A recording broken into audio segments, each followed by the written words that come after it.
The auction yard behind Renfield's feed store smelled like sawdust and animal fear, and the particular cruelty of a crowd that had already decided how the morning would end.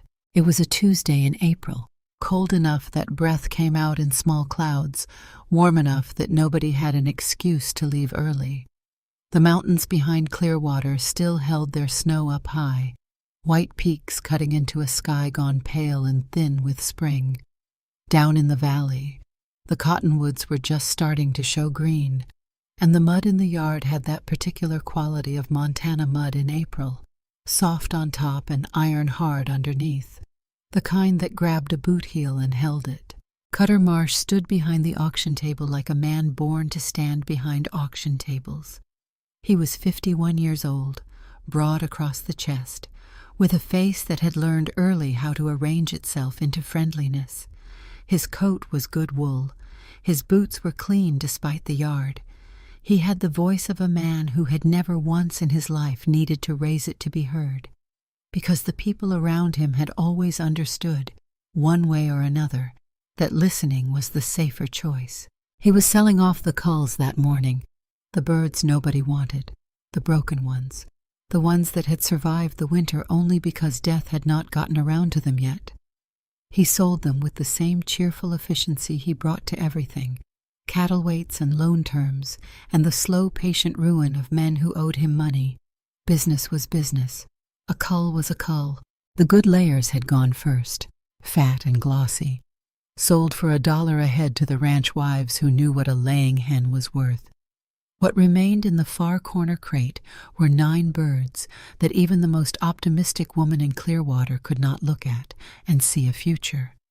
One had a beak grown sideways, the lower half curving left so that the bird could not peck level. 2 were missing most of their feathers along the back from being pecked down by stronger birds in the flock. 3 had a twist in one leg that gave them a rolling, effortful walk that went nowhere fast. 1 was blind in the left eye, the socket clouded white as old milk. The last 2 were simply small and slow and had the look of creatures that had spent their whole lives being last to the feed. Going once, Marsh called, holding the crate up so the crowd could see the full comedy of it. Going twice, he grinned at the people around him, that comfortable grin of a man sharing a joke with the whole room. "Folks, I'll take a quarter for the lot. Consider it a charitable act. Consider it kindness to whatever dog ends up with them." The laughter that followed was the easy laughter of people who have gathered on a cold morning and found something to feel superior to. It moved through the yard, the way wind moves through dry grass, quick and indiscriminate. Wren Collard stood at the edge of that laughter and did not move. She was 23 years old and she was not small. She never had been.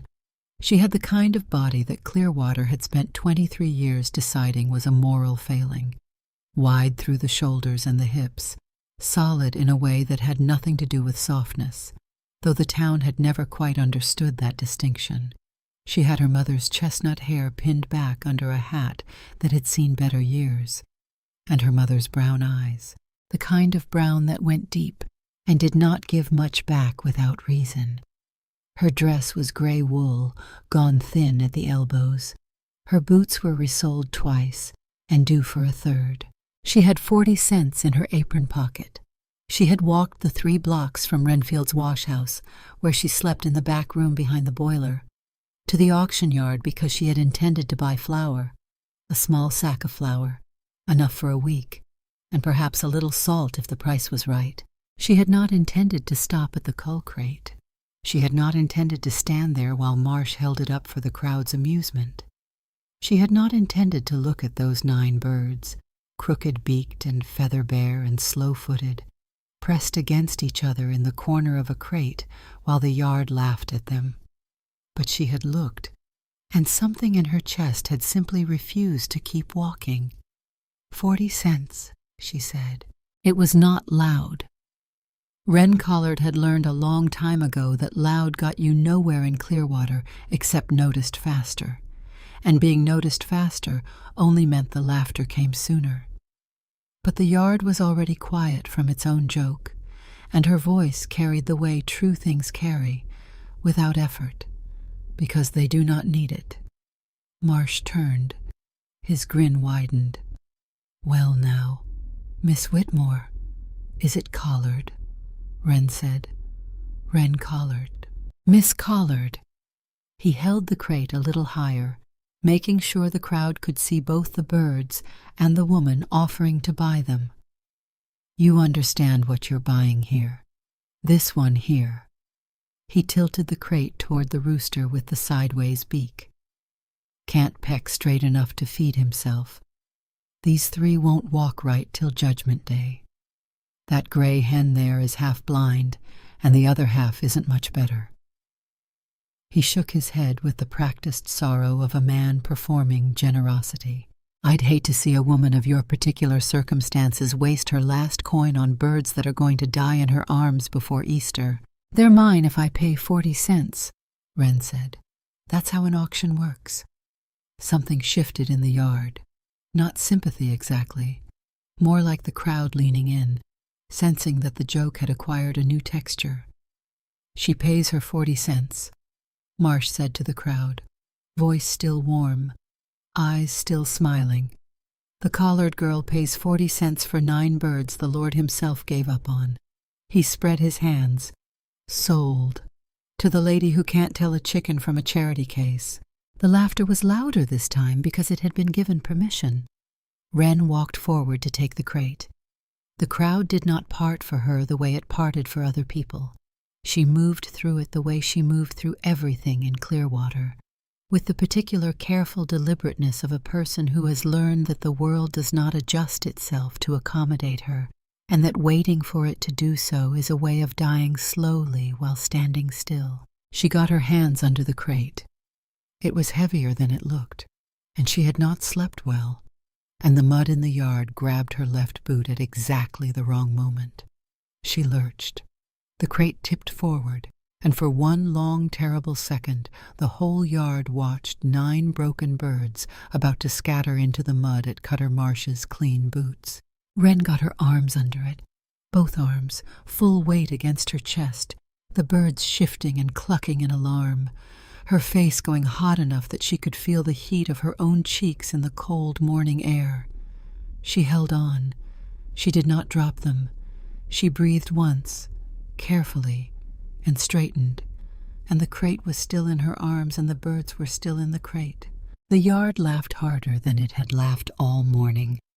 Mrs. Aldgate laughed behind her gloved hand. The Fowler boys laughed openly, elbowing each other. Even the children laughed, because children learn laughter from the people around them the way they learn everything else, by watching and repeating until it feels like their own. Careful now, Marsh called. Wouldn't want the ground to give out. It was a particular kind of cruelty, that line, the kind that lands hardest because the person saying it knows exactly where to aim. Wren had heard every version of it since she was a girl too large for the school bench, since the year her mother died and left her 4 years old and already understanding, in the wordless way small children understand things, that the world had decided what she was and intended to keep deciding it forever. She did not answer the laughter. She had learned that answering it only fed it, the way throwing wood feeds a fire that would burn itself out faster if you left it alone. She turned with the crate against her chest and began to walk. That was the moment the rider came down off the mountain road.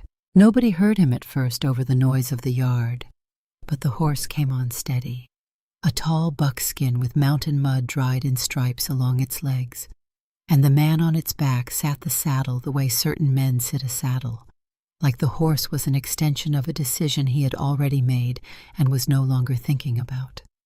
He stopped at the edge of the yard. He did not get down.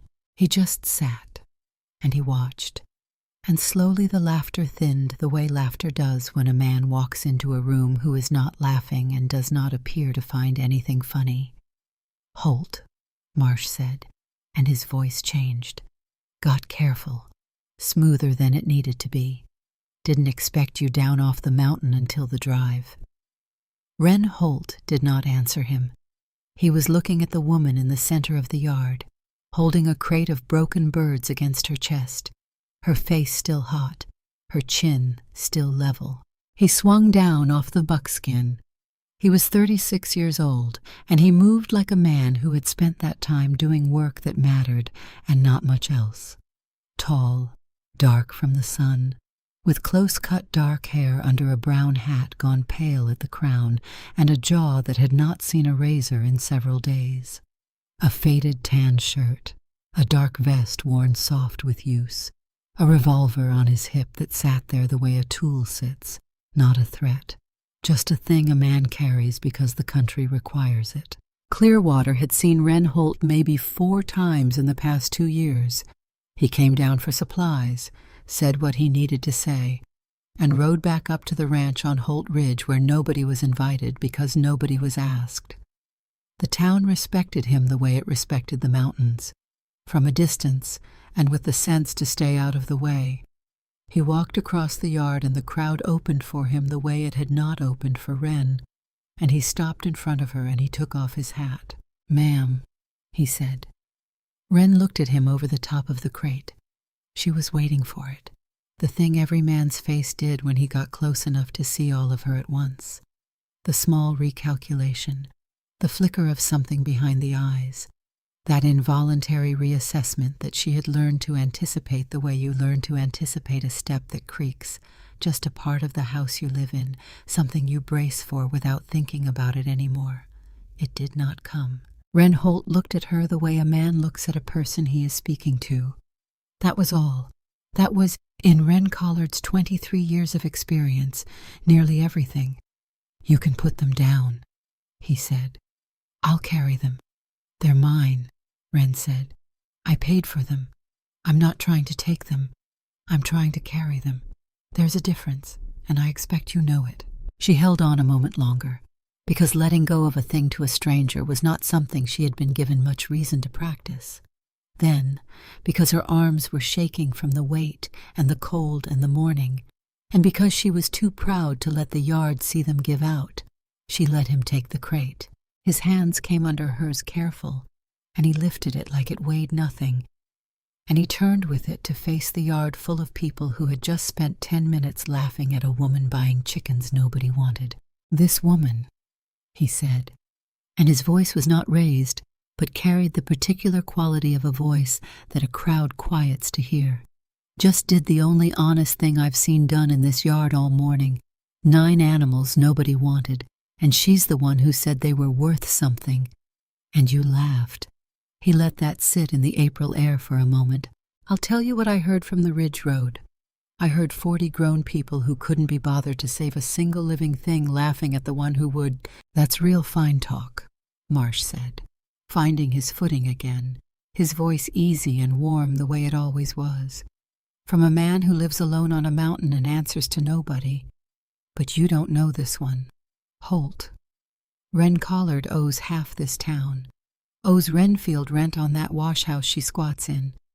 Been carried by the charity of decent folks for years and given nothing back but a bottomless appetite for their trouble." Wren turned to Wren directly. He asked her the way a man asks a person who is standing right there, not over her head to the crowd the way everyone else always did. "That true I owe Renfield $4, Wren said, "paying it down at 50 cents a month. I owe the mercantile nothing. I settled in February with washing. I don't owe charity to a single soul here, because not one of them ever gave me any that didn't come with a sermon attached." Some of the crowd shifted at that. It had the sound of a true thing.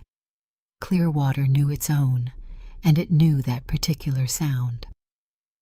Wren set the crate down at Wren's feet, gentle, and dug in his vest. He came out with coins and crossed the yard to where Renfield stood near the back fence, with the expression of a man who would have preferred to be somewhere else entirely. He put $4 silver in Renfield's palm, one at a time, slow, so everybody in the yard could count them. "She doesn't owe this town a thing," Wren said, "and I'd take it kindly if the next person who opens their mouth about it remembered I paid good money to make it so."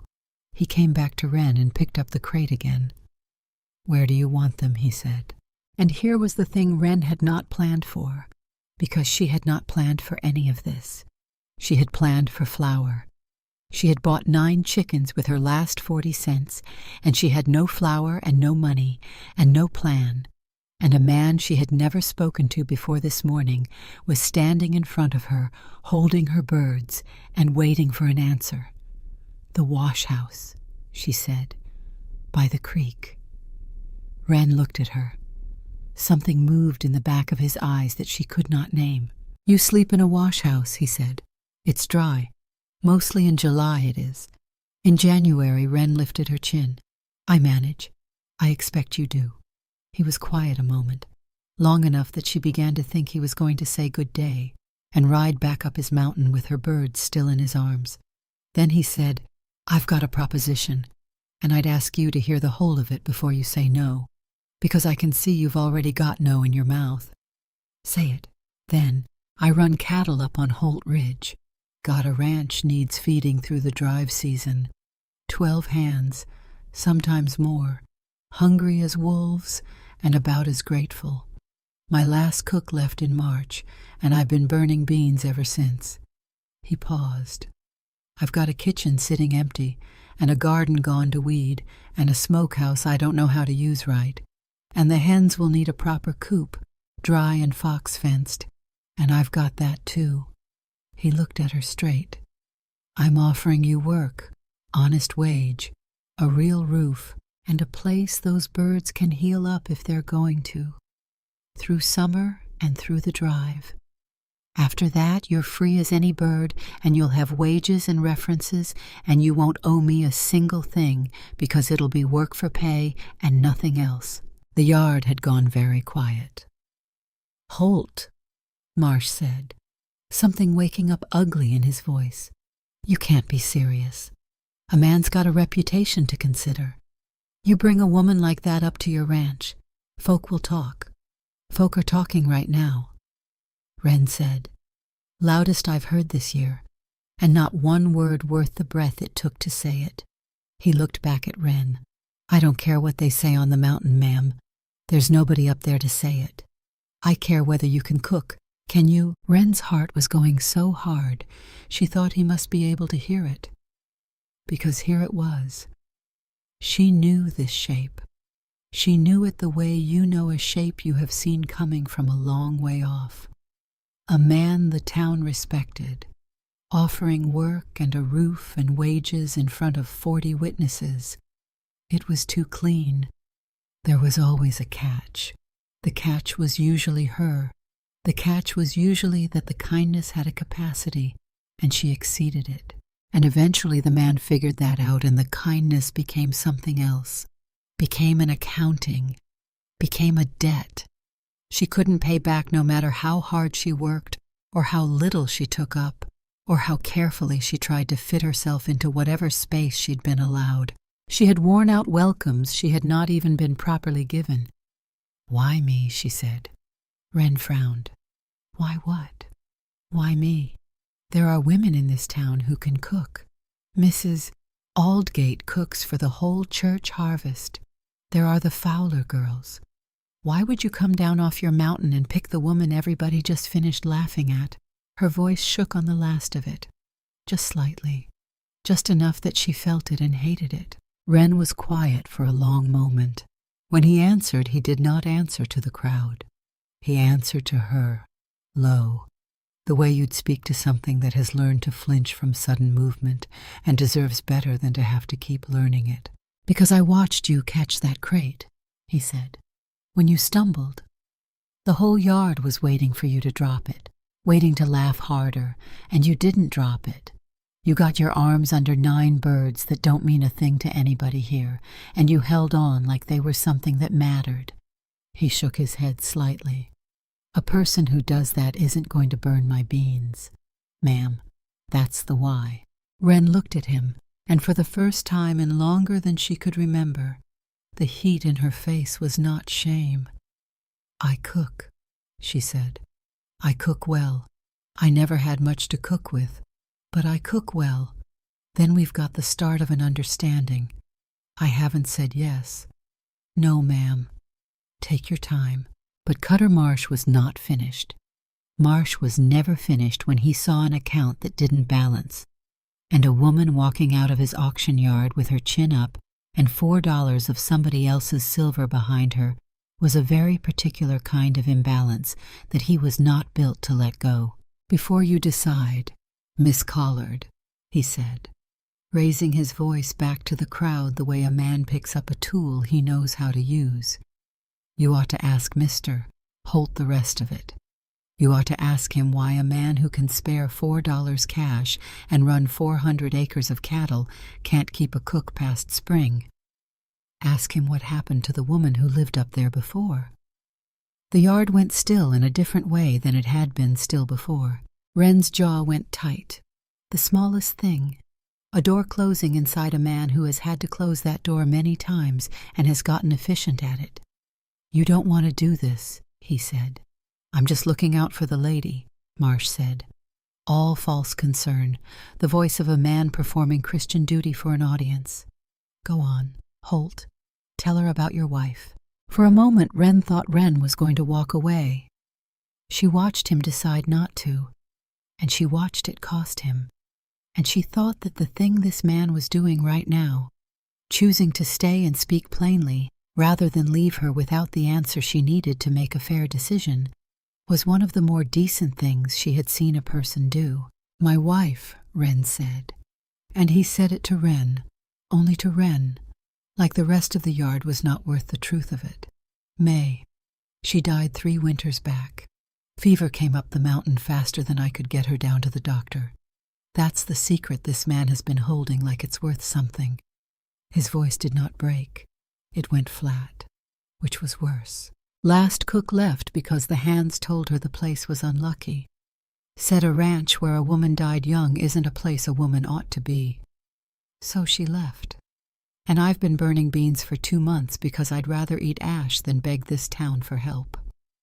He turned to Marsh then, and looked at him the way a man looks at something he has measured and found very small. "That the rest of it you wanted told. You want me to stand here and bleed in front of 40 people who just laughed at a crate of chickens? That what Clearwater calls a good Tuesday?"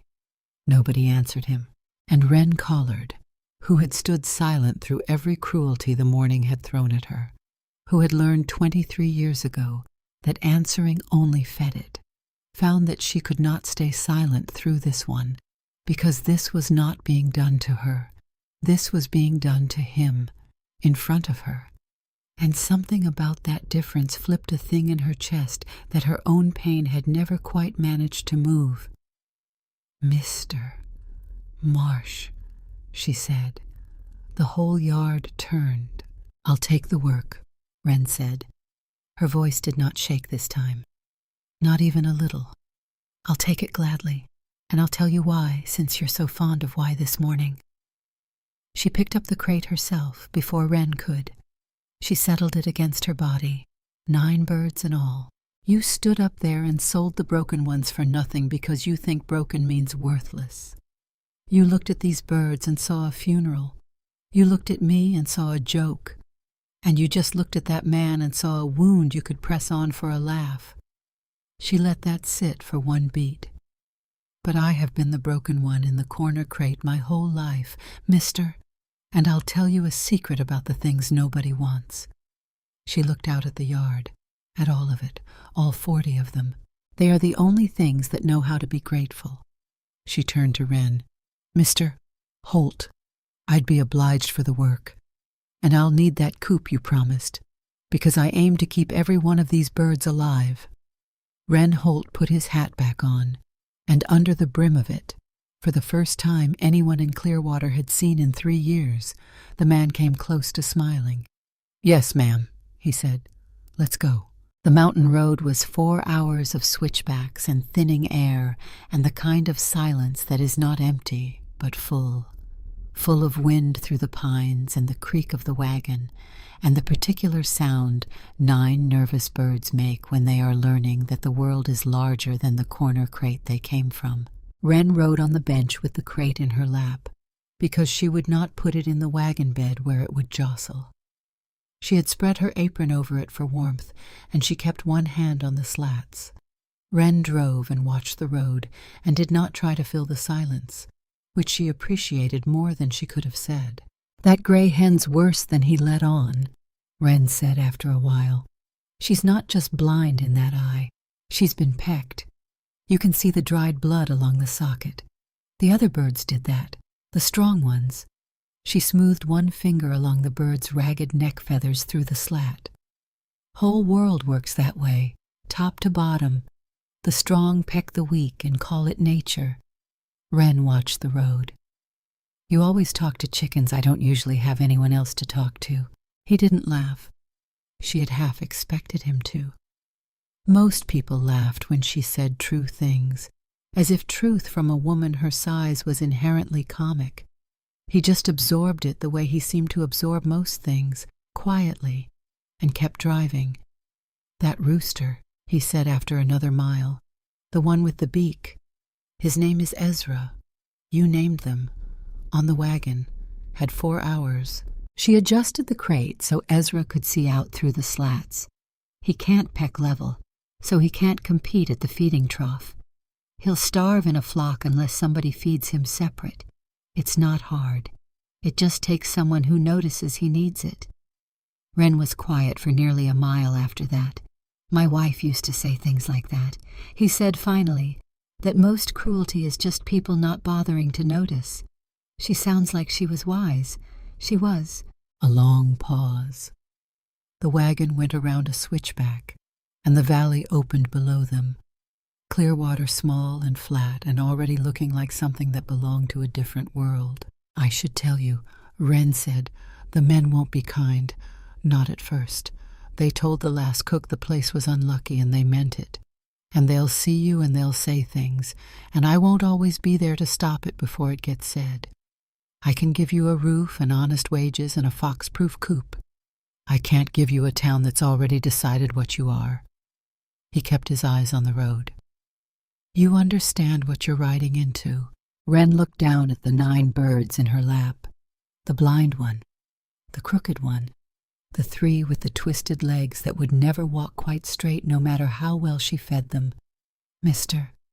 Holt," she said, "I have never once in my life ridden into anything else." The ranch came over the last rise as the sun was going down behind the peaks, and it spread out below them in the last light, the way things spread out in dreams, where you are not sure if what you are seeing is beautiful or sad, and decide eventually that it might be both. The long, low house of weathered timber, the bunkhouse set back from it, the barns with their dark open doors, and off to one side, cold chimneyed and dark windowed, the kitchen building that had not had a fire in it for 3 years. The men came out to see what the boss had brought back from town. Wren heard them before she saw their faces.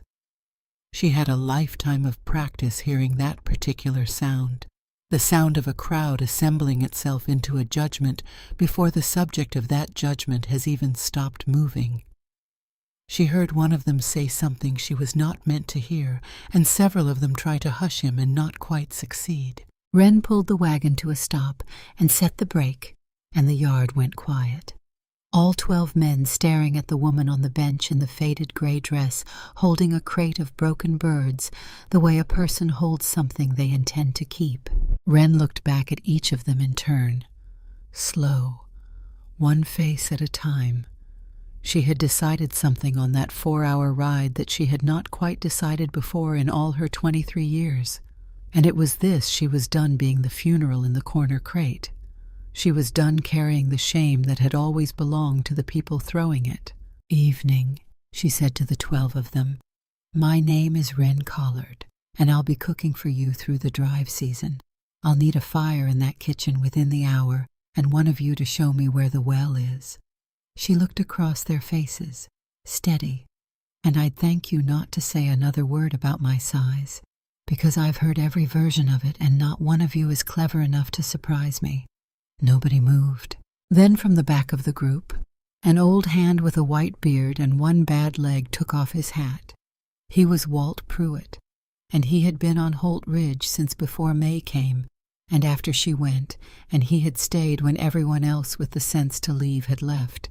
and that fact alone told Wren something important about him. "I am," he said, "been hungry since March," and that was how Wren Collard came to the mountain.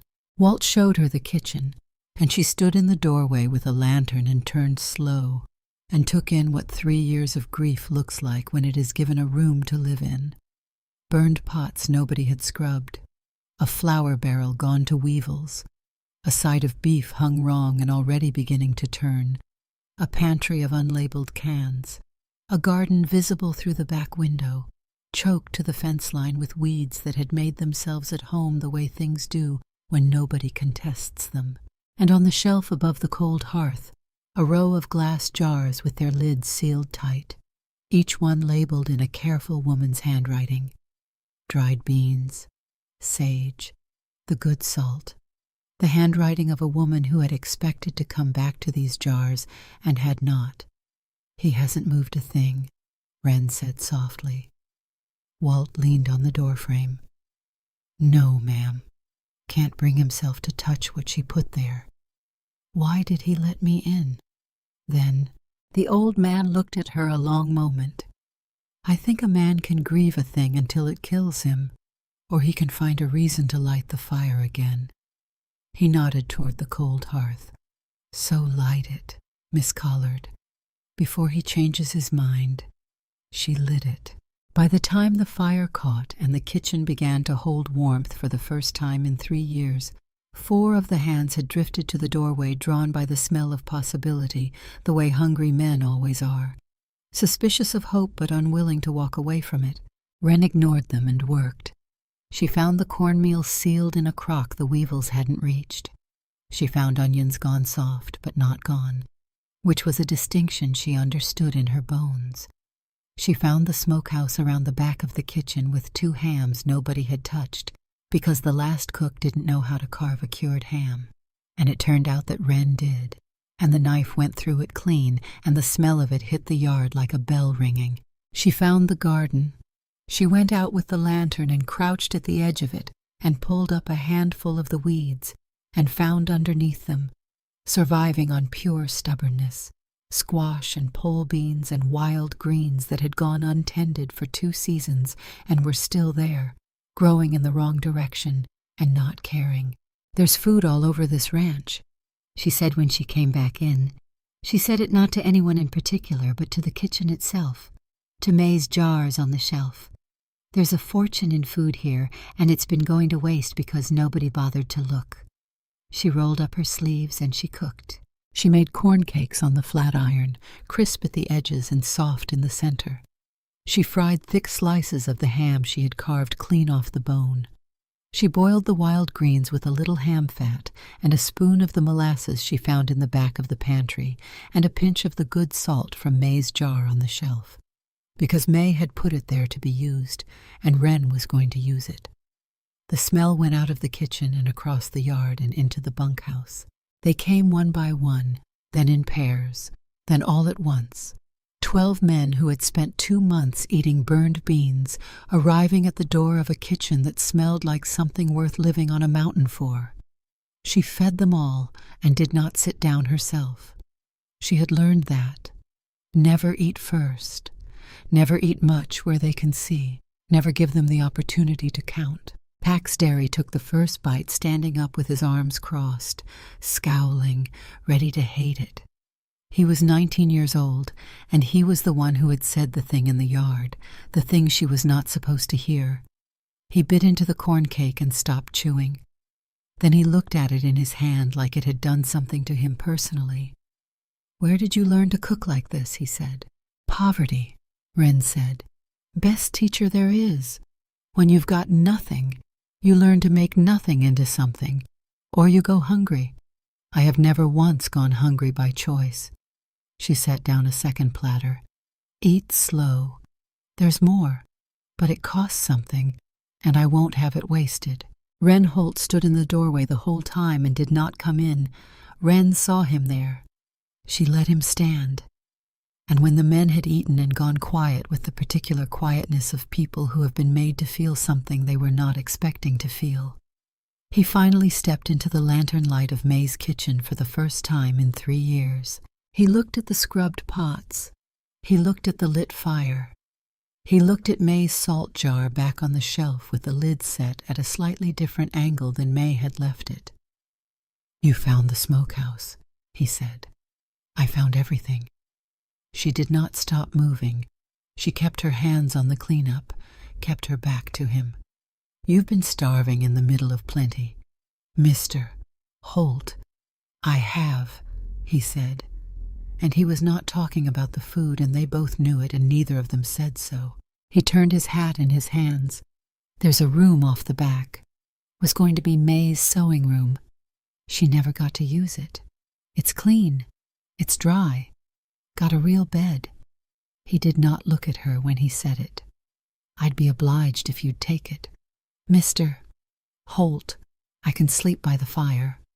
I don't need—" "You'll take the room," he said. "A woman who can do what you just did doesn't sleep by a fire. Not on this ranch." He put his hat on and moved to the door and stopped with his back to her. "Thank you," he said, "for lighting the fire." He was gone before she could answer. Wren stood alone in the kitchen for a long time after. Then she went out to the wagon where she had left the crate, and she carried her 9 birds one by one to the coop that Wren had promised, and she discovered that he had kept his word. The coop was new, dry, the wire run low into the ground against foxes, a small window cut on the south side for morning light. She settled them in, the blind one and the 3 with the twisted legs and the 2 small slow ones and the 2 bare-backed ones, still growing their feathers back. She saved Ezra for last, the rooster with the sideways beak, and she held him a moment in the dark before she set him down. He pressed his ruined head against her palm. "You'll eat separate," she told him. "You'll eat out of my hand until you're strong enough not to need to. That's not weakness. That's just what it takes." She did not cry. She had quit crying in places where it could be heard a long time ago. But she stayed in the dark of the coop for a while, her hand on the rooster's warm side, and she let herself feel the full, strange, impossible weight of the day. The auction yard and the laughter and the 40 cents in the crate and the man who had not flinched and the kitchen and the fire and the jar of good salt and May Holt's careful handwriting on a shelf in a room that had been cold for 3 years and was warm now. "You'll heal here," she whispered, to the 9 birds and to the cold Montana air and to whatever part of herself had spent 23 years believing otherwise. She didn't believe it yet, but she said it, because sometimes you say a thing first and let the believing catch up. Outside, the main house went dark, but it took longer than it had in 3 years. The trouble did not announce itself. It never did. It gathered in the quiet spaces between meals, in the bunkhouse after dark when she could hear the low murmur of men who had decided that what they thought of her was worth saying out loud. The cruelty did not disappear because she could cook. It changed shape, which was in some ways worse, because a cruelty that changes shape is harder to name and harder to stand against. They ate her food and praised it at the table, and then went back to the bunkhouse and said the old things in the old ways. And she heard them through the wall of the cook's room the way she had always heard everything, clearly, and without the mercy of distance. She heard Griff Sable one night, a week into her time on Holt Ridge, say something about her body so specific and so ugly that she stood in May's sewing room with her hand pressed flat over her sternum and breathed through it the way you breathe through a thing you cannot stop, slow and deliberate and without giving it the satisfaction of a sound. She did not cry. She pressed her hand harder against her chest, and she looked at May's jars on the shelf she had moved into the room for company, the sage and the good salt and the dried beans. And she thought about Margaret Collard, her mother who had died when Wren was 4 years old, and left her nothing but a name the town had spent 20 years deciding was a debt. Then she went to sleep because the biscuits needed starting before 5, and suffering was a luxury that required more energy than she had. The next morning, Griff Sable came to breakfast and found his plate empty. He looked at it. He looked at the 12 full plates around him on the long table. He looked at Wren at the stove with her back to him. "Where's mine?" he said. "You don't get one," Wren said. She did not turn around. "What's that supposed to mean?" She turned then, and her voice was exactly level, the way a good fence is level, not because the ground underneath it is flat, but because someone took the time to make it so. "I heard what you said last night. Griff, through the wall. Every word of it. The kitchen went so quiet she could hear the fire breathing. I'll cook for any man on this ranch who works honest and keeps a civil tongue in his head while he's under this roof." She met his eyes without difficulty. "You can apologize and sit down, or you can ride to town and buy your breakfast from Cutter Marsh, who I understand sells everything, including his word, at whatever price the morning requires." Griff's face went the particular red of a man who is used to being the one who says the ugly thing and has never been the one required to answer for it. "You don't tell me," he started. "A woman doesn't tell me what I can and can't, Griff." Wren's voice from the doorway, quiet as a door closing. "Boss, pack your kit." A silence that had weight to it. "Over a cook," Griff said, and his voice cracked on it.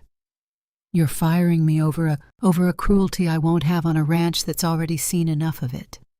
Wren stepped into the room, and every man at the table found something on their plate that required their full attention. "I'll say this once so everybody at this table hears it. Miss Collard is under this roof and under my word. The next man who forgets that follows Griff down the mountain." He looked around the table. "Are we clear?" The "yes, boss" that went around the room was quiet and meant it. Griff rode out before noon. Wren stood at the back window and watched the dust of his horse settle on the switchback road and felt no particular triumph in it. She felt the hollow place that comes after you have been defended in public, the strange exposed feeling of having been seen to need defending at all. "He'll go to Marsh," she said. Wren came to stand beside her at the window, not close, just near. She had learned that he did this, positioned himself in the same space without demanding anything from it. "Likely," he said, "and Marsh will use it. He'll try. He's been trying to use everything against this ranch for 3 years. Wren watched the dust. "He holds paper on half this valley. He's the only buyer for cattle within 60 miles, and he sets the price, and he sets it low because he knows nobody has anywhere else to go." A muscle worked in his jaw. He'd like nothing better than to see this ranch go under and buy it cheap in the fall. "How low has he set the price?" "Low enough that this drive has to come in fat and clean and bigger than last year, or the bank calls the note in October." He said it flat, without self-pity. The way a man states a fact he has lived with long enough that the living with it has worn away all the sharp edges of it. "The bank he sits on the board of," Wren said. "Yes. So now you know the whole of it. You came up this mountain to cook for a man one bad season from losing everything." Wren turned from the window and went back to her stove, because feelings were a thing she had learned to put down, the way you put down a tool when the work is done, and the work was never done. "A comfortable man flinches," she said, her back to him. "It's the ones who have something to lose who learn to really see." He was quiet so long she thought he had left. Then he said, "Lo, you see a great deal. I've had a great deal of practice being looked past. You learn to look hard when nobody's looking at you." Neither of them said anything more. The fire crackled in the hearth. Outside, the April wind came down off the peaks with the cold still in it. The hens started laying 9 days after she moved them into the coop. She found the first egg in the straw under Ruth, the gray hen with the clouded eye, and she held it in her palm in the early morning cold, and it was warm and small and absolutely real. And something in her chest did a thing she was not prepared for and had to stand still for a moment to let pass. She carried it into the kitchen and set it in the center of the long table where every man coming in for breakfast would see it. Pax Derry stopped in the doorway, stared. "That's from the blind one," he said. "The one Marsh said wouldn't lay. She wasn't laying because she was being pecked half to death and starved. Wren set down a second egg beside the first. 3 this morning from the birds he sold for pennies. She let that sit, because she had learned that some things land harder in the silence after them than in the saying. Pax looked at the eggs for a long moment. Then he looked at her, and something shifted in the boy's face, something that had been set hard working itself loose. "My ma was big like you, ma'am," he said. His voice was lower than she'd heard it. "Town was ugly to her, too. I shouldn't have said what I said. The wagon thing, that first night. It wasn't—" He stopped. "I'm sorry. For real this time." "I know it," Wren said. She cracked the eggs into the bowl. "You're on hen duty from now on. Gather them gentle. Ezra bites if you come at him from the left." The boy almost smiled. "Yes, ma'am." By the 3rd week the ranch had changed, and everyone could feel it. The way you can feel weather changing before you can see it, something in the air itself. The garden was cleared and bearing. The smokehouse was working. The men ate 3 real meals a day and stopped lingering in the bunkhouse after dark and started drifting to the kitchen instead, drawn by warmth and food and the particular atmosphere that a woman who knows how to run a kitchen creates without trying to create it. Walt told stories. Pax named the hens and reported on them each morning like a man filing dispatches from a small important war. 2 of the steadier hands took over the heavy carrying without being asked, and Wren began to come in. Not for meals, not at first. He would appear in the doorway in the evening with a cup of coffee he had poured himself, and he would sit at the far end of the long table and listen to Walt, and sometimes, when the old man said something particularly exact, Wren would catch Wren almost smiling.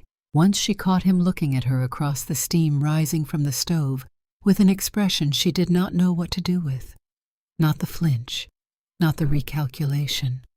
Something quieter and more serious than either of those things. The expression of a man who has been standing in a cold place for a long time and is beginning, cautiously, to believe that the warmth is real. She looked away first. She put that away. She had no shelf in herself that was built for that particular weight. The supply wagon did not come in May. It came every month from the mercantile in town. Flour, salt, sugar, coffee, the things a ranch could not make for itself. It was 3 days late, then 5, then a full week, and on the 8th day a single rider came up the mountain instead of the wagon. It was a young man named Fletcher, the mercantile owner's son, and he stayed mounted at the gate, which told Wren everything she needed to know about what he had come to say before he opened his mouth. "Mr. Holt," Fletcher said. He looked sick with it. "My father sent me. He's sorry. He truly is. But he can't carry your account anymore. Not effective now." Wren walked out to him. Wren came to the kitchen doorway and stayed there. "My account's been paid every month for 10 years. Wren said. "It's not the money, sir."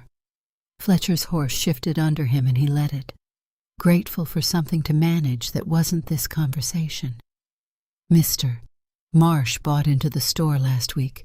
He's got a say now in who we supply, and he says," Fletcher swallowed hard, "he says your ranch is keeping a woman of low character, and any business that supplies you is supplying something he won't have his name on.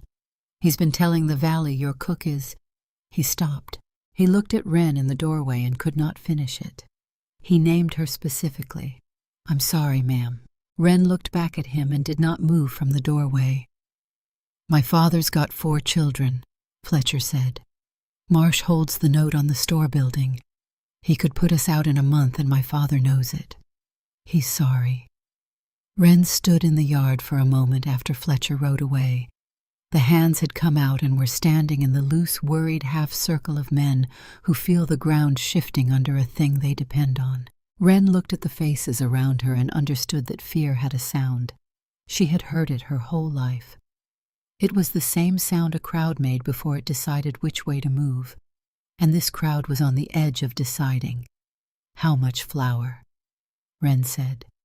She was already thinking. A week. Maybe 10 days if I stretch it. Salt is lower. Coffee is near gone. She looked at the garden, the smokehouse, the coop where Ezra was strutting in the morning light. And we've got 6 weeks to the drive. He took off his hat and ran a hand through his hair, and for a moment she saw the full weight of it on him. 3 years of a cold kitchen and a low cattle price, and a patient, methodical man in town who had decided that waiting was the most efficient form of violence. He's got me, Wren said. He just has to wait me out. No supply. The men start leaving. No men, no drive. No drive. No cattle sold. No sale.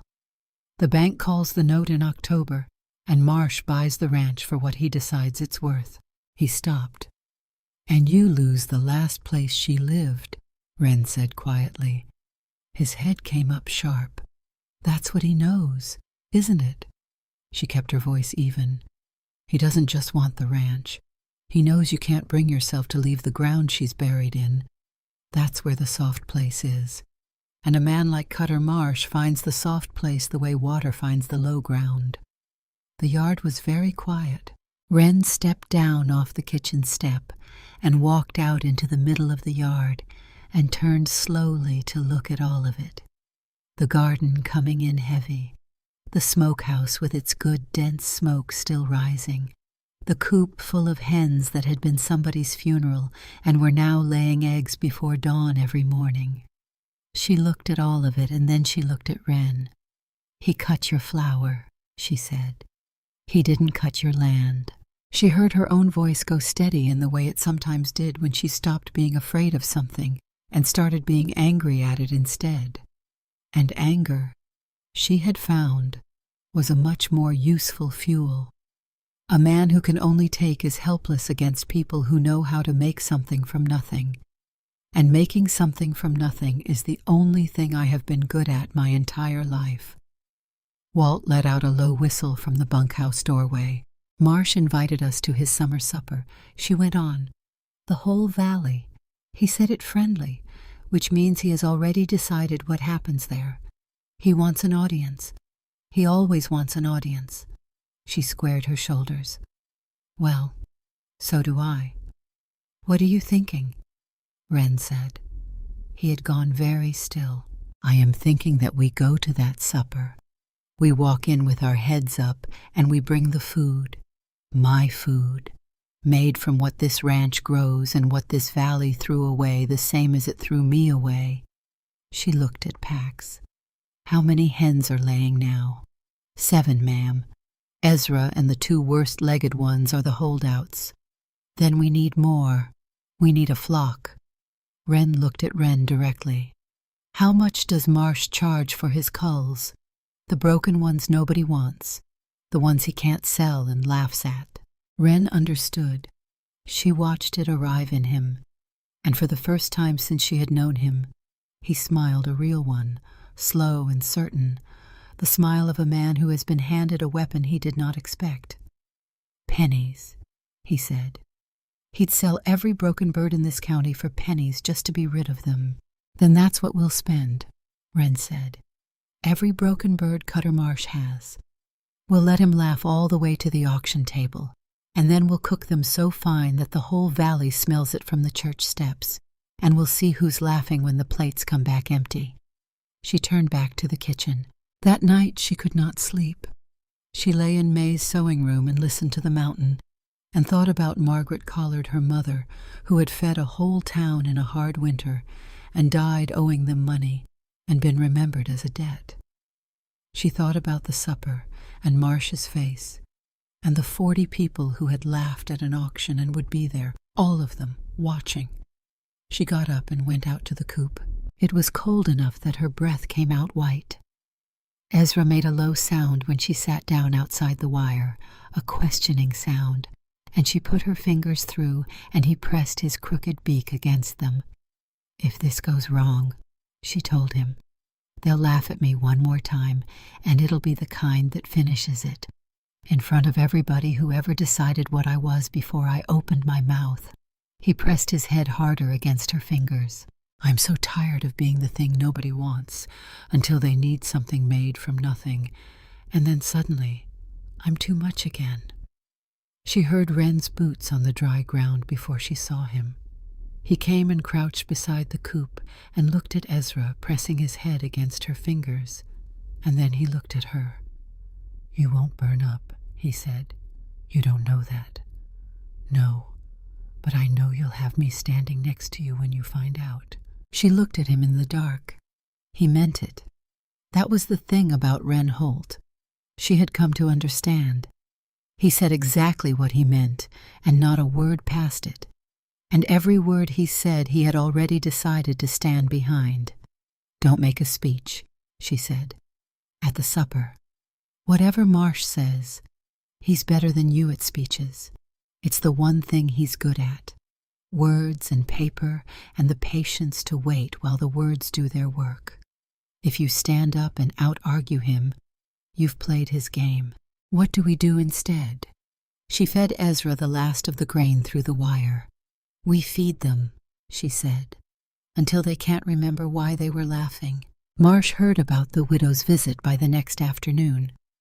Wren did not know how, only that he did, because that was the nature of a man who had spent 15 years building a kingdom out of other people's fear.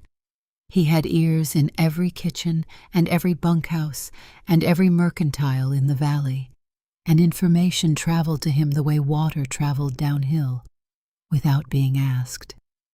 The answer came 3 nights later. Wren heard it before she understood what she was hearing. A sound in the dark outside the coop, too deliberate for an animal, too quiet for a man who was not trying to be quiet. She lay still in May's sewing room and listened, and then she was up and moving before she had fully decided to move. Her boots in her hand, the back door open. She was too late.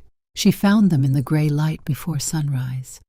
3 hens dead in the straw, their necks wrong. Ezra pressed into the far corner of the coop, one wing hanging at an angle that made her stomach turn. The wire on the south side had been cut and bent back and replaced with the careful inexactness of someone who wanted it to look like a fox had done it, but had not bothered to learn how foxes actually work. Wren knelt in the mud outside the coop. She did not cry.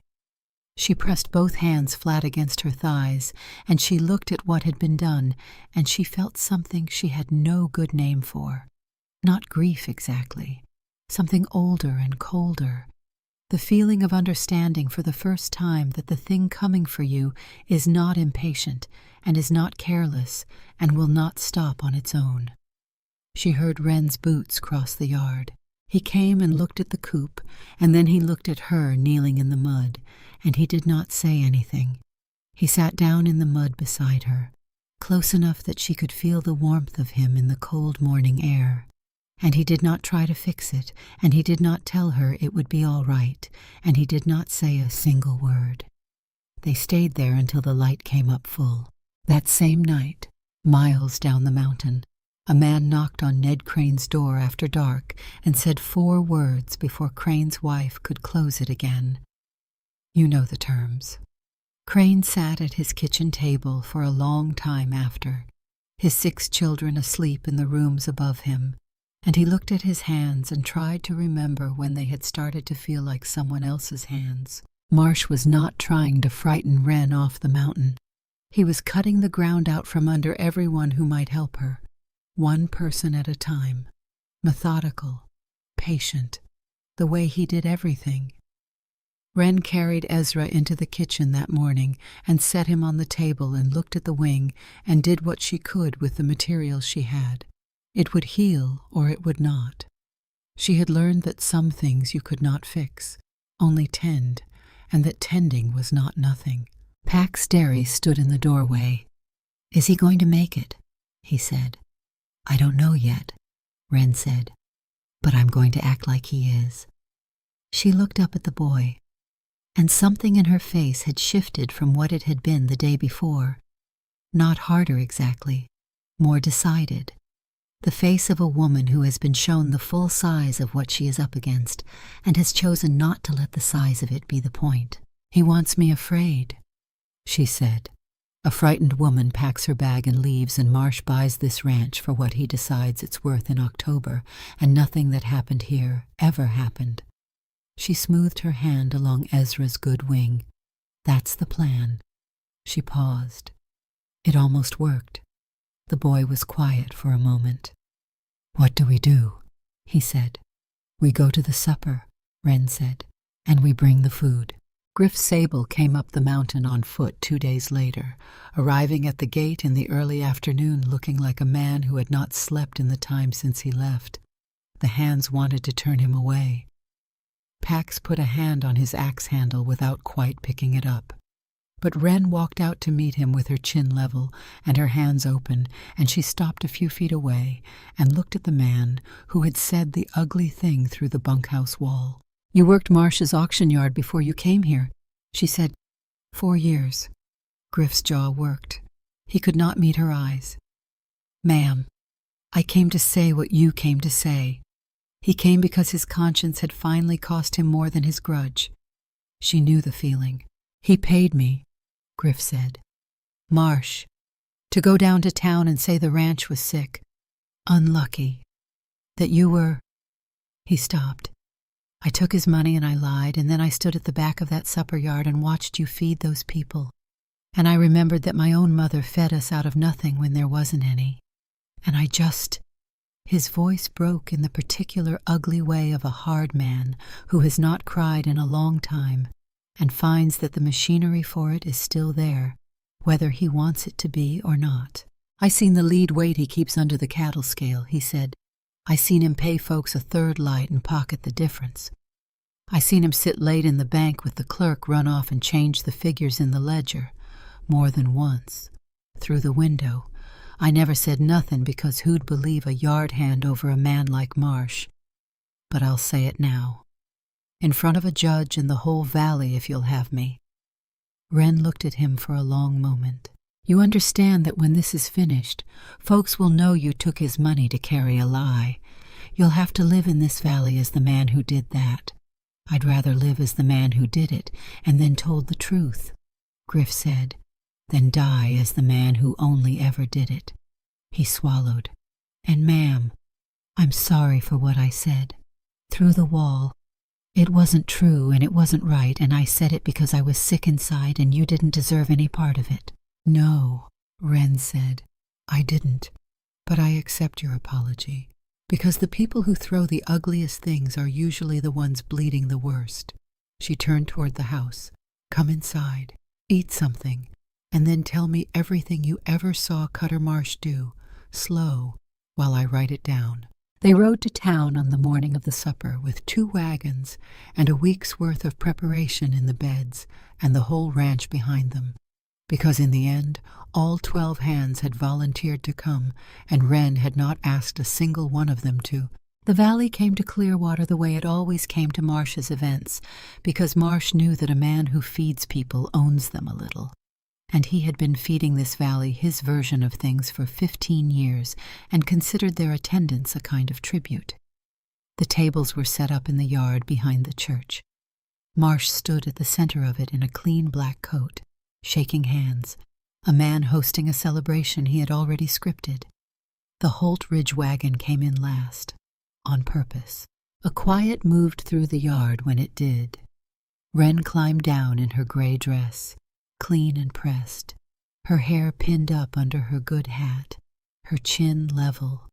She did not hurry, and she did not look at the people who were looking at her, because she had decided on the mountain road that looking back was something she would not spend any more of herself on today. She heard the whispers starting at the edges of the crowd.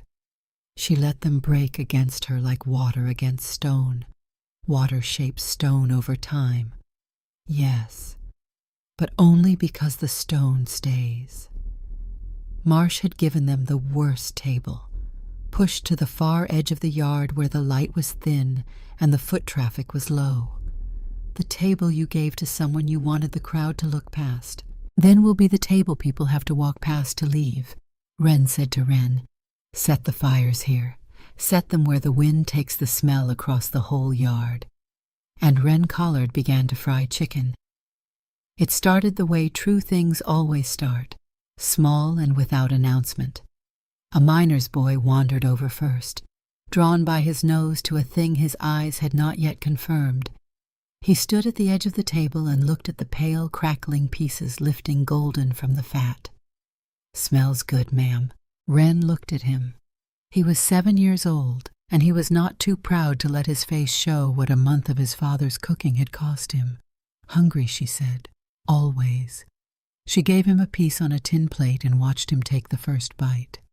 His eyes went wide with a child's uncomplicated honesty. He turned and ran back across the yard to his mother. Wren watched the mother's face change, watched the woman look across at the far table, watched her make a decision with her feet and start moving. 2 more children came, then a miner, then a ranch widow who had ridden an hour to get here. Wren fed everyone who came and charged no one, and said nothing about who she was, or what had been said about her, or what this food had cost in labor, and sleepless nights, and broken birds that were now fat and laying.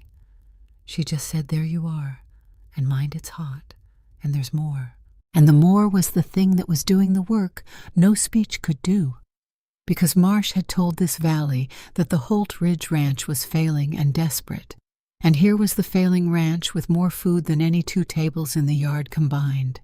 Marsh saw the drift. He moved to stop it. He climbed up onto a chair at the center of the yard, his good coat and his carrying voice, and he raised one hand, and the crowd gave him what it had always given him, its attention. "Friends," he said, warm and sorrowful and perfectly pitched. "Before we eat, before we give thanks, I think this valley deserves a plain conversation about what's been happening up on Holt Ridge, because a community has a right to know who's cooking its supper." The yard quieted. Wren's hands went still over the fat. He named her. He used her full name and let it sit in the air and built around it a structure of implication and suggestion. Nothing direct enough to be called a lie. Everything pointed enough to land like one. He talked about a woman living among ranch hands with no kin and no marriage. He talked about a ranch where a woman had already died, as if maize fever were something Wren had carried up the mountain in her apron pocket. He talked about the kind of food a person ought to feed their children. "Is that food you want your children eating?" he said. "From a place like that." "That man," Wren said. She didn't shout it. The yard was quiet enough that she didn't need to. She came out from behind the fryer, wiping her hands on her apron, and every head turned. "That man's name is Griff Sable," she said. "Mr. Marsh's witness against this ranch. He worked for us and said things through a bunkhouse wall that I will not repeat in mixed company, and Mr. Holt let him go for it. He rode down this mountain with a week's wages short and a grudge, and he found Mr. Marsh, because bitter men and patient ones find each other eventually." She looked at Marsh on his chair. "So let's not call him a witness. Let's call him what he is, a man who was paid to carry a story." A murmur moved through the crowd. Not sympathy yet, but real attention. The kind that means people have stopped performing their reactions and started having them. Marcia's smile did not move, but something behind it did. "I paid no one," he said, "and you'd do well to mind your tongue when your betters are speaking. My betters." Wren almost smiled. It was not a warm smile. "Mr. Marsh, I have spent my whole life stepping back from people who decided they were my betters before I opened my mouth. I stepped back in the schoolhouse and in the church and in every street in this town. I stepped back the morning you auctioned me for a laugh with 40 cents and a crate of broken chickens." She turned to the crowd and her voice rose steady and clear. "He told you this food is dangerous. He told you the ranch is unlucky. So let me tell you the truth plain. and then you can decide for yourselves the way free people in a free country are supposed to." She picked up a piece of chicken off the top of the pile, held it up so every soul in the yard could see it. "These birds are the same crooked, broken, half-blind birds that Cutter Marsh sold off his own auction table. He sold them laughing. He stood in this town and told you they were too poor to live. I bought the ones nobody wanted, and I fed them, and I noticed them, and they lay eggs every morning now, and they fattened into the best birds in this valley, and the only thing that was ever wrong with them was that nobody had bothered to care." Her voice cracked once, just slightly, and she let it. "Same as me." The yard was absolutely still. "So, mister, Marsh is right about one thing. You ought to know who's cooking your supper. You're being fed by the girl he threw away, cooking the birds he threw away, on the ranch he is trying to throw away. And if that food makes you sick," she held up the chicken, "I will eat the first piece myself and you can watch me fall." She ate it, slow, in front of every soul who had ever laughed at the way she ate. The one thing she had spent 23 years making sure no one watched her do. She did it with her chin up and her eyes dry, and she licked her fingers. "Well," she said, "I'm still standing. Who's hungry?" For one terrible heartbeat, nothing moved. Then a voice from the middle of the crowd, old and certain and carrying the particular weight of a woman who has been right about things for so long that her voice has learned to sound like the last word, whether she intends it to or not. "I am." Dorothea Wynne came through the crowd. Everyone in this valley knew Dorothea Wynne. She had buried a federal judge and raised 4 sons and fed every hard winter and every hard funeral Clearwater had seen for 50 years. She had never once said a soft word she did not mean. When Dorothea Wynne judged a thing, the valley received it as judged. Marsh had courted her good opinion for decades, because a man who wants to run a town needs the woman the town trusts, and he had never quite had her. She walked to Wren's table. She looked at the chicken. She looked at Wren. Then she turned and looked at Cutter Marsh on his chair with the long, level look of a woman who has understood a man for 40 years and is done pretending otherwise. "Get down off that chair. Silas," she said. "You look a fool up there frightening children over fried chicken." His name was Marsh, and she called him Silas, and the yard heard it and understood that she was not using his name.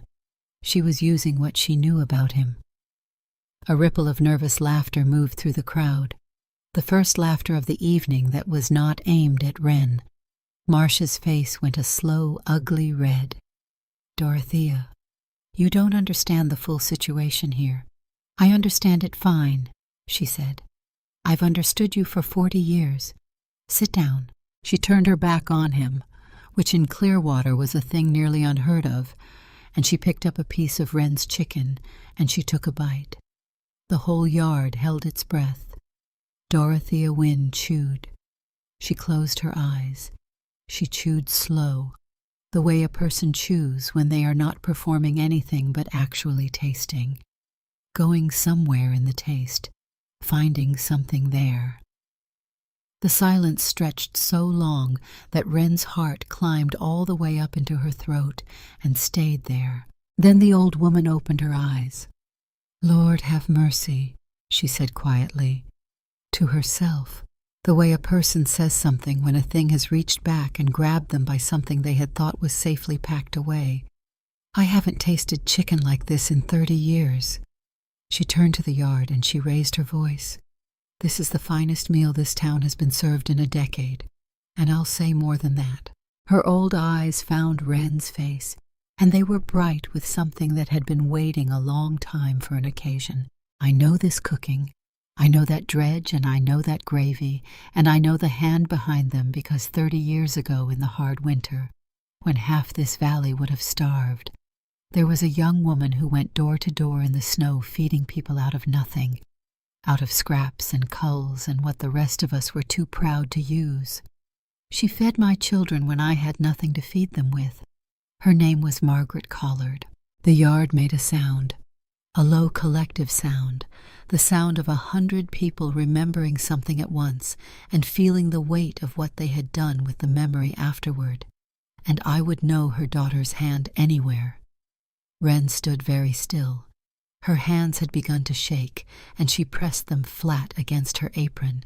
She had not known. She had been 4 years old that winter. Her mother had died owing the town money, and Wren had grown up with that debt as her inheritance. With the idea of Margaret Collard as a burden the town had charitably absorbed. "I didn't know," she said.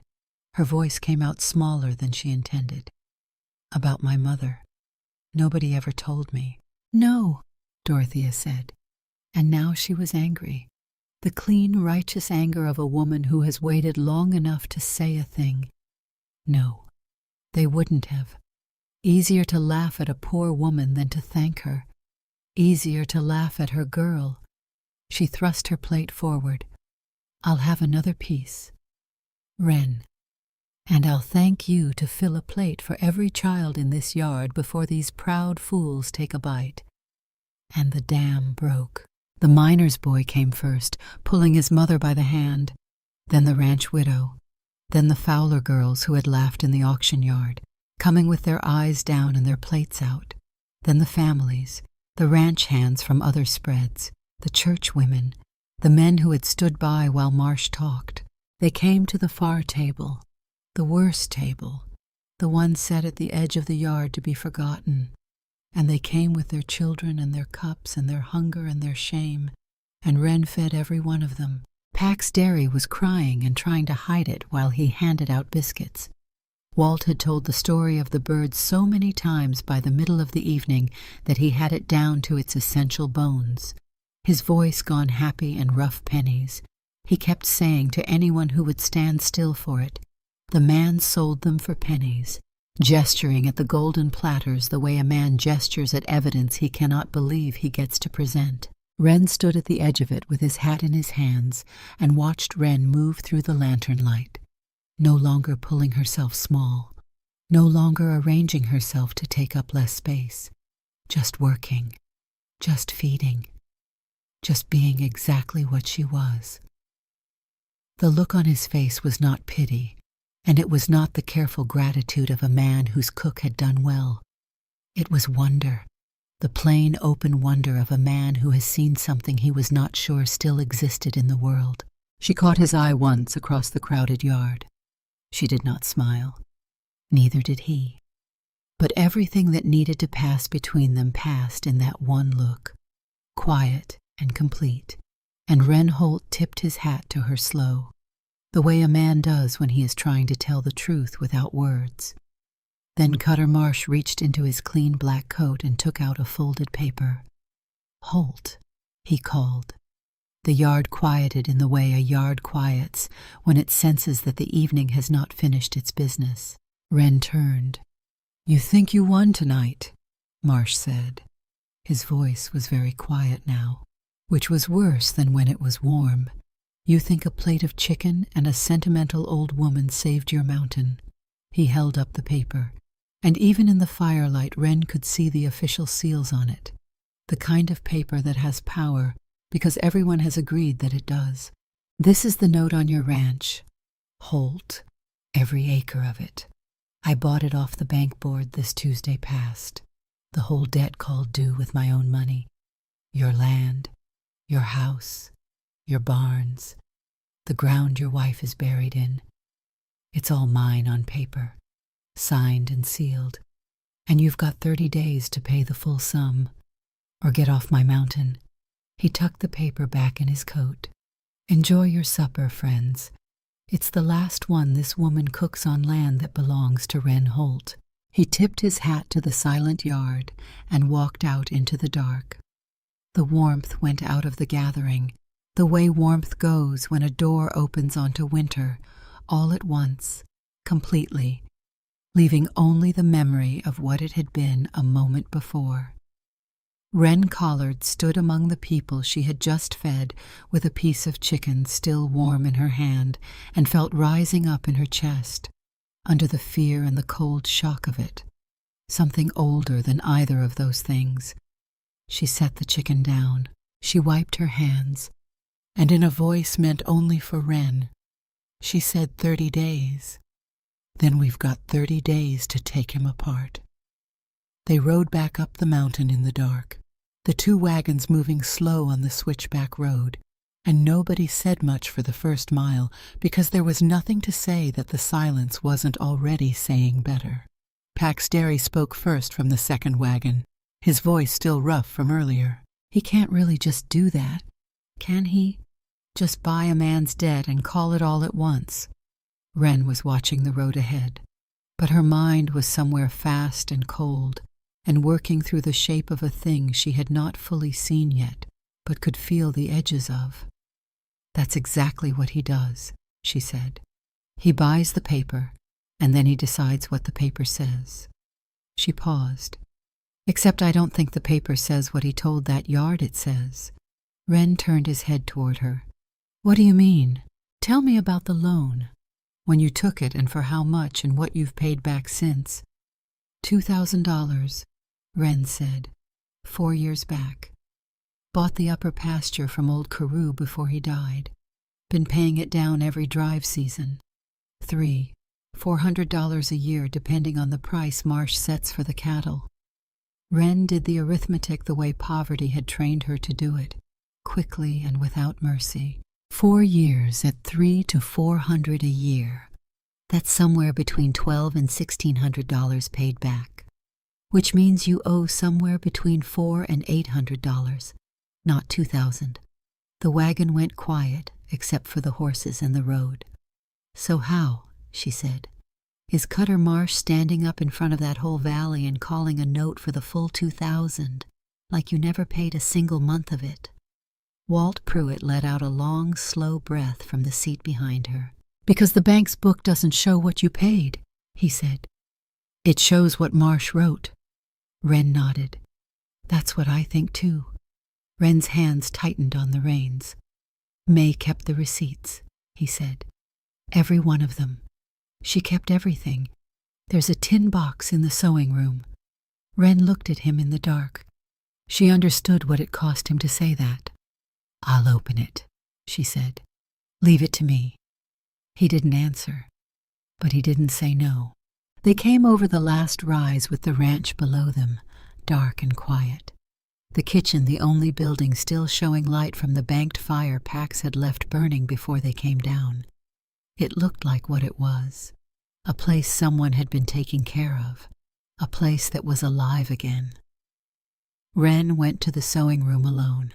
She lit the lamp on the windowsill, May's lamp with the blue glass base that she had never moved from where she found it. She sat on the edge of the bed and looked at the tin box on the shelf above the curtains May had hung. She opened it. The receipts were inside, folded and ordered by date in a handwriting she had come to know from the jars and the labeled shelves and the small, careful notations May had left on things throughout the house. The handwriting of a woman who believed that keeping track of things was a form of love. Wren spread them across the bed in the lamplight and took out the stub of pencil she kept in her apron and the back of an old feed bill she used for paper, and she began to count. She counted for 3 hours. Outside the window the mountain was very dark and very quiet. Once she heard Wren's boots cross the yard toward the barn and come back again. He did not knock. He did not ask. He just walked the yard in the dark the way a man walks when he cannot sleep and will not impose his sleeplessness on anyone else. When she finally set down the pencil, her hands were steady and her eyes were bright and hard, with the particular brightness that comes not from happiness, but from certainty. She went to the kitchen and built the fire up and put the coffee on, and went to the door. Wren, she called into the dark. He came in from the yard and sat at the long table, and she poured the coffee and sat across from him and spread the receipts between them in the lamplight. You don't owe $2,000, she said. You owe $412. I've got every receipt May kept to prove every payment. Marsh swelled a $400 debt into $2,000 on paper and called it due in front of witnesses who had no reason to think a man would lie with a bank seal behind him. She looked at him across May's handwriting. That's not a foreclosure. That's theft dressed up in legal language. And the difference between those two things is the difference between a man who loses his ranch and a man who proves in a court of law that someone tried to steal it from him. Wren sat with his hands around the coffee cup and looked at the receipts, at May's careful columns of figures, at the dates going back 4 years to when she was alive and keeping track of things because she had expected to still be alive and keeping track of things a long time from now. She kept them so careful, he said. His voice was low and rough at the edges. I used to tease her. Said nobody would ever care about a receipt for $3.50 of feed grain. He pressed one hand flat over the papers without picking them up. I couldn't open that box, he said. 3 years I couldn't open it. And now it's going to save the ranch. Wren gave him a moment with that. Some things need a moment. Receipts alone won't be enough, she said then. Marsh has the bank's ledger, and a bank's ledger beats a widow's receipts in any court that doesn't already know the man is dishonest. We need someone who can show that the ledger itself was altered, someone who has seen inside the bank's books. She wrapped her hands around her own cup, and for that we need the bank clerk. Ned Crane, Wren said. Wren nodded. 9 years he's worked for Marsh. He knows where every number came from. And the night Marsh sent people to the ranch, he sent someone to Crane's house, too. That's how he works. He doesn't just rob you. He makes sure everyone around you is too afraid to help you. She was quiet for a moment. But a man who's been afraid for 9 years is very tired.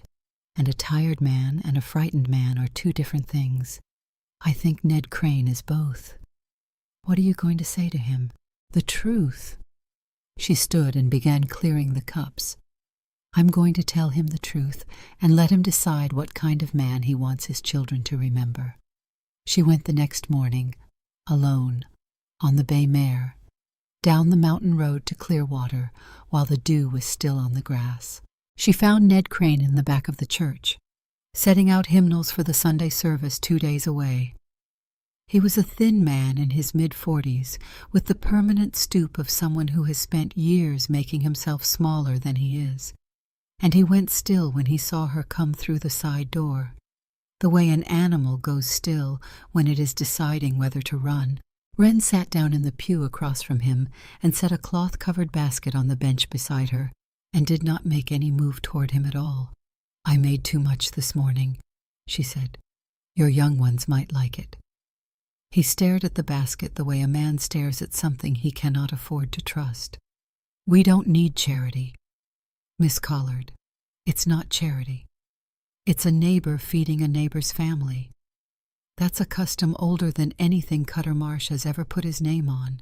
She looked at him directly, not hard, not threatening, just clear. I know what he has on you, Ned. I know you've been keeping 2 sets of books for 9 years. I know it has eaten you alive because I can see what 9 years of that costs a person. You have the look of a man who has been slowly turned into something he never meant to be. Crane's hands shook. He pressed them flat on the hymnal to still them. He'll ruin me, he said. He'll put my family in the street. He's done it to others. Judge Aldous Frey rides the circuit through Clearwater, Wren said. He was a student of Dorothea Wynn's late husband. He owes her a debt of respect he has never had occasion to pay back. She is writing to him today asking him to come early. When he arrives, the bank's books will be examined one way or another, because Dorothea Wynn has asked it, because a yard hand named Griff Sable will swear to the scale weights, and because I have 4 years of receipts in a dead woman's handwriting that do not match a single figure in Marsh's ledger. The accounting is coming. Ned, whether you stand in it or beside it is the only question left. She leaned forward slightly. You have a daybook, the true one, the one you keep before Marsh alters the ledger at night. Bring it to Dorothea Wynn before Frey arrives. That book beside May Holt's receipts will show the lie so plain that no court in this territory will be able to look away from it. Crane stared at his hands. "And if I do," he said, "and if Marsh comes down before the judge gets here, then you will have done the right thing, and it will have cost you something real." Wren said, "That is what doing the right thing costs. It always costs something real. The question is what you are willing to buy with it." She stood. "Feed your children. Ned, there is no shame in a man feeding his children, and there is no shame in you either, if you choose right now to stop carrying his." She left the basket, and she left him there among the hymnals. She did not know if he would come. She rode back up the mountain and did not tell Wren what she had said, because some things you say once, and then you let them do their work in the dark, and checking on them only disturbs the growing. 2 days passed, then 4, then a week. On the 7th day, Ned Crane brought the daybook to Dorothea Wynn's house in the early morning before the town was moving. He knocked on her door with the book held against his chest, like a man carrying something fragile and irreplaceable, which it was. Dorothea opened the door, looked at the book, looked at Crane's face, and said, "Come in and sit down. I'll put the coffee on." She wrote to Aldous Frey that same afternoon. Frey arrived on the 9th day, a lean gray man on a gray horse with eyes the color of January sky. The kind of man who had been deciding the truth of things in difficult country for 30 years and had developed an economy of expression that came from never wasting words on anything that evidence could say better. He spent 2 days behind closed doors at Dorothea Wynn's house. He examined the daybook and May Holt's tin box of receipts side by side. He read Griff Sable's sworn written statement twice. He asked Dorothea questions in a low voice, and she answered them in the same register. And the two of them reconstructed 15 years of Clearwater's finances the way a doctor reconstructs what happened to a body from what he finds remaining. On the 3rd day, he sent word through the valley that there would be a public hearing on the affairs of the Clearwater Bank, open to all citizens, and that Cutter Marsh was required to attend and to bring his ledgers. The word traveled the way word travels in a valley, where everyone has been waiting for something they did not know they were waiting for. Marsh came to the hearing in his clean black coat. He came with a lawyer from the county seat, and a confidence Wren recognized as the confidence of a man who has bought his way out of tight corners before and sees no reason this corner should be different. He sat in the front pew of the packed church with his ledgers on the bench beside him, and he smiled at the room the way he had smiled at every room for 40 years, warm and certain and slightly amused. The church was full to the walls. Every ranching family in the valley, the miners and their wives, the widows and the shopkeepers, the hands from a dozen spreads who had driven cattle down Marsh's road and watched the scale read their animals light and said nothing because there was nothing to say to a man who held all the paper in 60 miles. Wren sat in the 3rd row with Wren on one side and Walt Pruitt on the other, and she kept her hands folded in her lap and her back straight, and she watched Aldous Frey arrange his materials on the table at the front of the church with the calm, precise movements of a man who is very good at what he does and knows it. Frey opened without preamble. He placed the daybook and Marsh's ledger side by side on the table, open to the same date, the same week, the same bank, the same transactions. He read the figures from the daybook first. Then he read the corresponding figures from the ledger. They were not the same. He did this for 6 dates. He did not comment on the discrepancy after the first comparison. He let the numbers speak, and the numbers spoke clearly enough that even a man who had never balanced a set of books in his life could hear what they were saying. Griff Sable took the stand. He described the lead weight he had seen kept under the platform of Marsh's cattle scale, the shape and size of it, where it was stored and how it was used. He described watching Marsh use it over the course of 4 years of working the auction yard. He said it without drama, the way a man says a thing he has been carrying too long and is finally setting down. 2 ranchers stood up without being called upon, then a third. Each of them said a version of the same thing in different words. Their cattle had always weighed lighter on Marsh's scale than they weighed anywhere else. And they had said nothing because there was no one to say it to and no way to prove it. Then Frey picked up May Holt's receipts. He read each one aloud. The date, the amount, the notation in May's handwriting confirming payment received. He read them in order, 4 years of them, and after each one he turned to Marsh's ledger and read the corresponding entry, which in every single case recorded a smaller payment or no payment at all. The church was absolutely still. Marsh stood up. His voice was not warm anymore.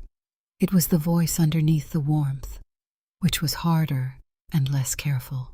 A washhouse girl and a dead woman's scribblings, and a yard hand I fired for stealing, he said. A widow playing at law because her husband used to be somebody.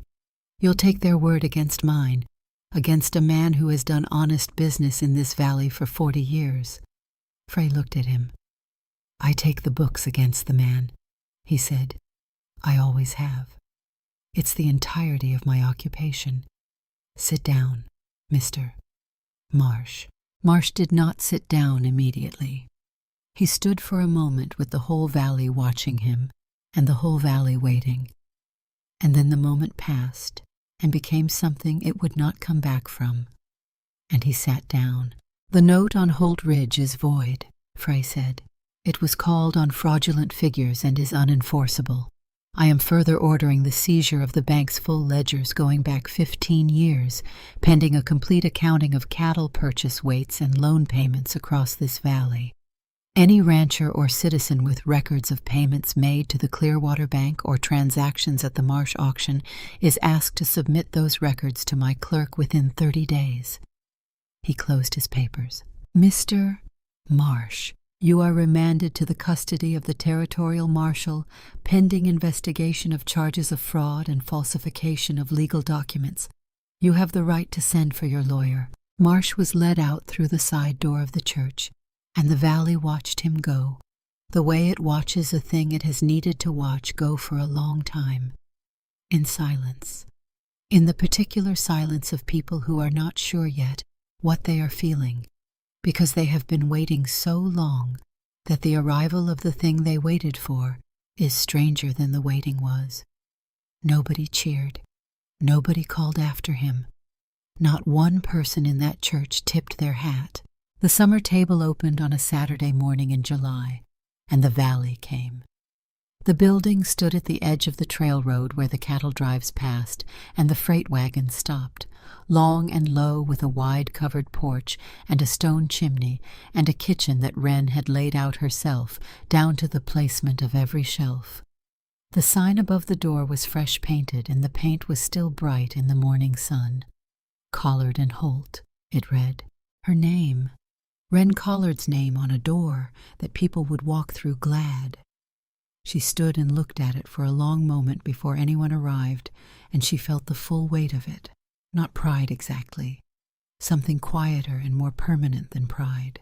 They were married on the porch an hour before the doors opened, in the early morning light with the mountains still blue behind them and the dew still on the grass.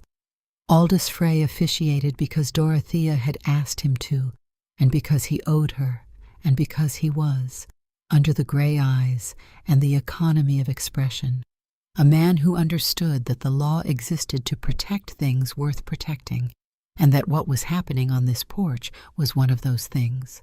Dorothea Wynne sat in the chair they had brought out for her and wept openly and did not apologize for it. Walt Pruitt stood with his hat over his heart. Pax Derry stood beside him and hollered when the moment came, loud enough that Ezra in the coop 20 yards away answered back with a crow of pure indignant alarm, which made everyone laugh, which was exactly the right note. Wren wore a dress the color of a clear sky, made to fit the woman she was, not a smaller woman she was supposed to wish she was. She had sewn it herself in the evenings over 3 weeks, and it fit her the way a thing fits when it is made with honest measurements and no apology in the making. She stood in the full morning sun, in front of everyone who had ever laughed at her, and she did not twist her hands, and she did not lower her eyes. When Wren Holt kissed her, the ranchers' hats came off. Then they opened the doors. The valley came all day, more than the building could hold, spilling off the porch and into the yard and down toward the road. The miners and the ranch families and the widows and the children running between everyone's legs. Wren fried chicken until her shoulders ached and loved the aching. Walt worked the gravy and told the story of the birds to anyone who would stand still long enough to hear it. These birds, you understand.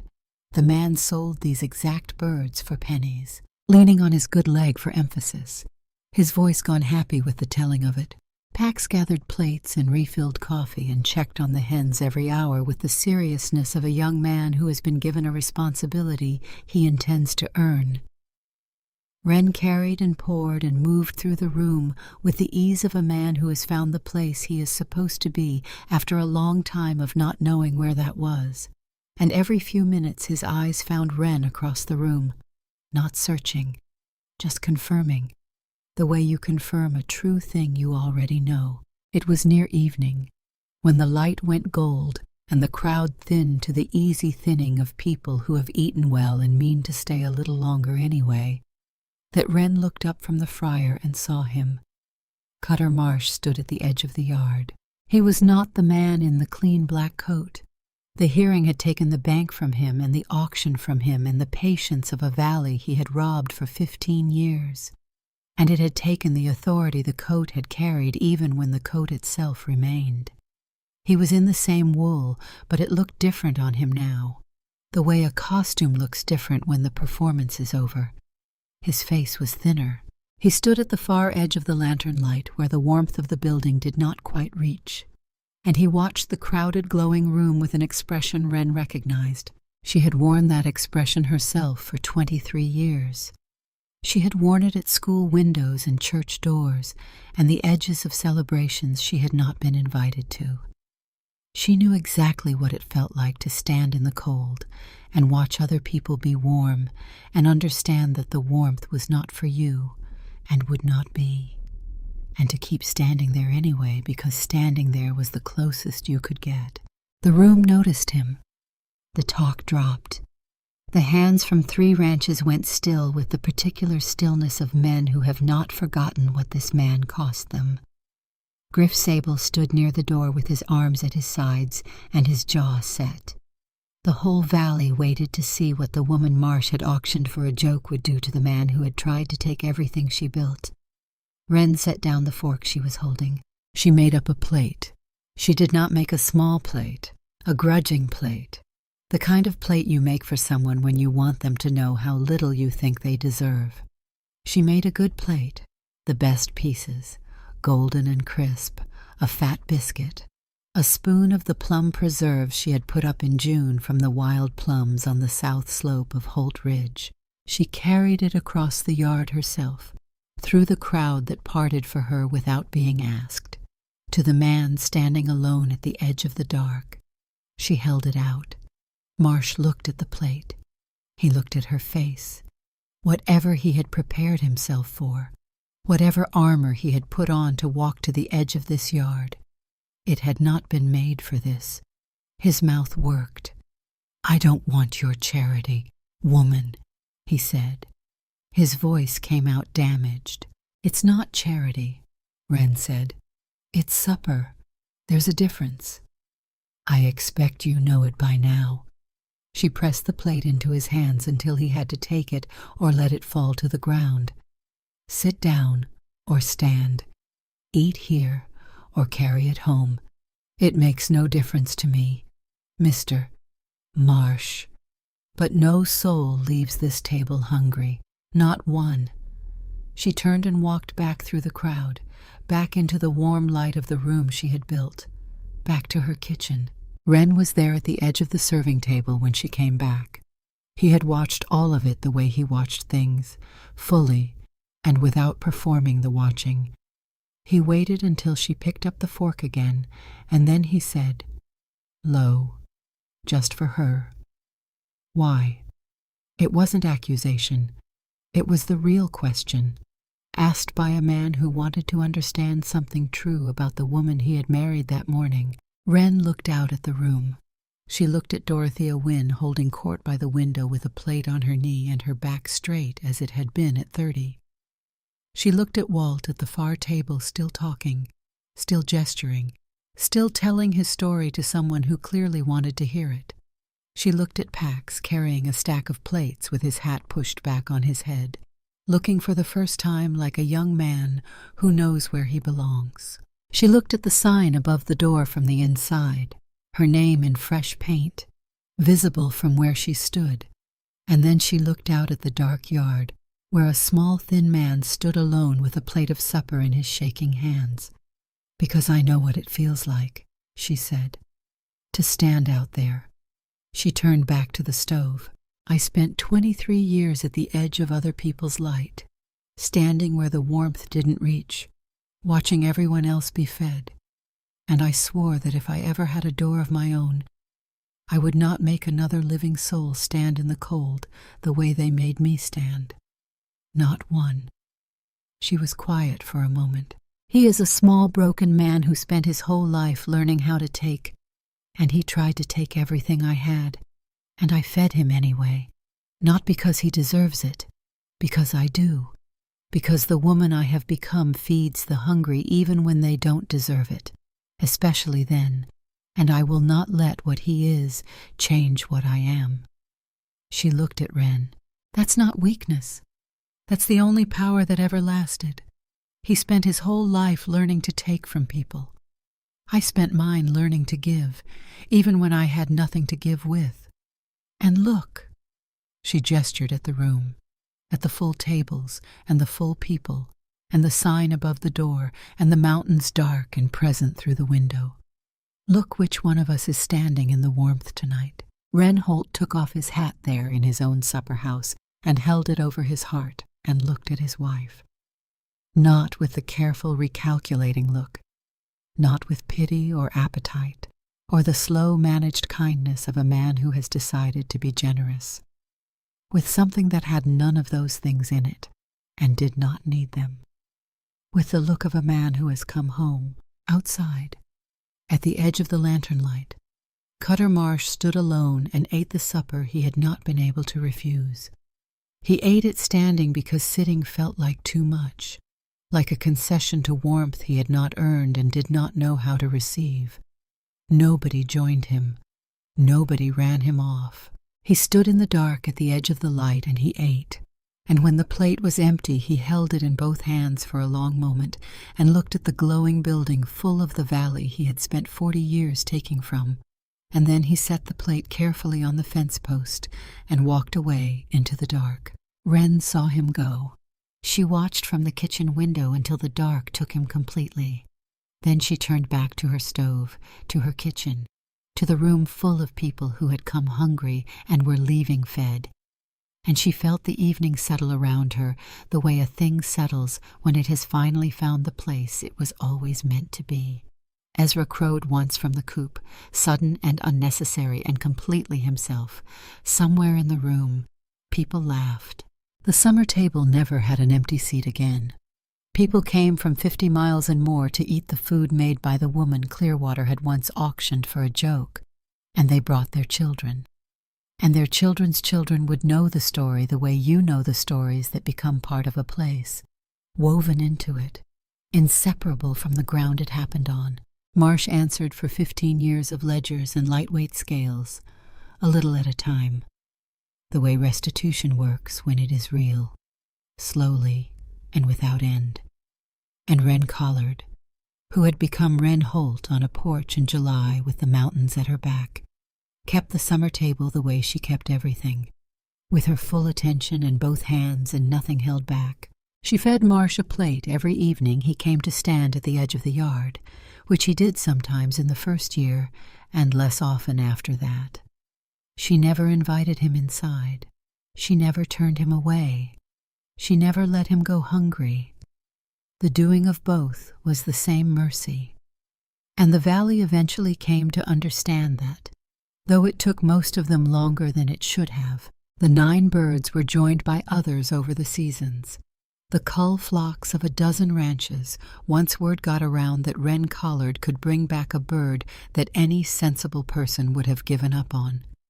Ezra ruled the yard with the confidence of a rooster who has never once doubted his own authority, his crooked beak notwithstanding, fat and glossy in the Montana summer, pressing his head against Wren's hand every morning when she came out with the feed.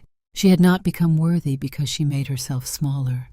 She had not earned her place by apology or silence, or the slow, careful diminishment of herself that the world had been recommending to her since she was old enough to understand the recommendation. She had raised her hand at an auction for 9 broken birds. She had held on when she stumbled. She had lit a cold fire in a dead woman's kitchen and fed 12 hungry men and an entire grieving valley back to something that felt like life. She had stood in the full sun and eaten a piece of chicken in front of everyone who had ever decided what she was, and she had not flinched, and she had not apologized, and she had not taken up 1 inch less of the world than she needed. And the world, in the end, had been large enough. It always had been. That was the thing she had spent 23 years not knowing, the thing that the crate and the mountain and the cold kitchen and the tin box and the plate carried across a dark yard had finally taught her. The world had always been large enough. She had simply needed to stop asking permission to stand in it.